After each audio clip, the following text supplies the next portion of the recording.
Hello friends, welcome back to my YouTube channel. आज हम 10वीं अनुसूची के बारे में पढ़ने वाले हैं।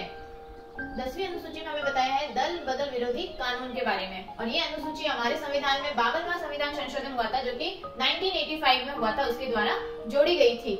फिर इसी कानून के अंतर्गत संशोधन हुआ 2003 में 91वां संविधान संशोधन। उसके तहत इसके कुछ प्रावधानों में संशोधन किए गए। चलिए हम वो पढ़ते हैं।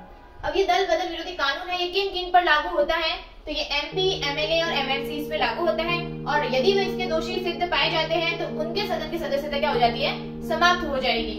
फिर किसी दल के अगर 2/3 सदस्य साथ में मिलकर किसी दूसरे सदन में चले जाए तो उनके सदन की सदस्यता है वो समाप्त नहीं मानी जाएगी। अगर एक साथ 2/3 सदस्य मिलकर जा रहे हैं तो सदन की सदस्यता समाप्त नहीं होगी।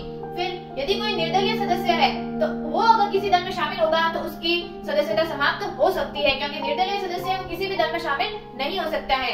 फिर यदि कोई मनोनीत सदस्य है तो वो 6 महीने के अंदर अंदर किसी भी उसको दल में किसी और पार्टी में शामिल हो जाएगा। अगर वो नहीं हो रहा है तो उसकी सदस्यता अपने आप में समाप्त हो जाएगी। फिर यदि कोई सदस्य यानी कोई पार्टी का मेंबर है वो पार्टी विप का उल्लंघन कर ले, नहीं माने उसको पार्टी विप को, और 15 दिन के अंदर अंदर उसको वो पार्टी माफ नहीं कर रही है, तो भी उसकी सदस्यता समाप्त हो जाएगी। पार्टी विप क्या होती है? यानी कि पार्टी इंस्ट्रक्शंस देती है कि उनको फॉलो करना होता है। अगर कोई नहीं कर रहा मेंबर फॉलो और ज्यादा बड़ी मिस्टेक है तो उसको 15 दिन में माफ नहीं किया तो सदस्यता समाप्त हो जाएगी, और माफ कर लिया तो उसकी सदस्यता बनी रहती है।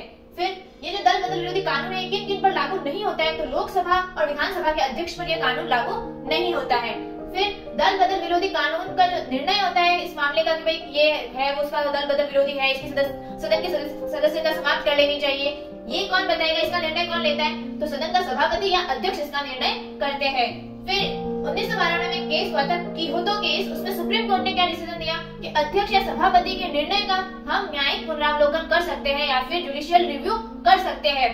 ठीक है। और एक और बात कि अगर कोई राजनीतिक दल अपने आप से खुद से ही उसके मेंबर को निष्कासित कर दे, निकाल दे, तो उस पर यह कानून लागू नहीं होगा।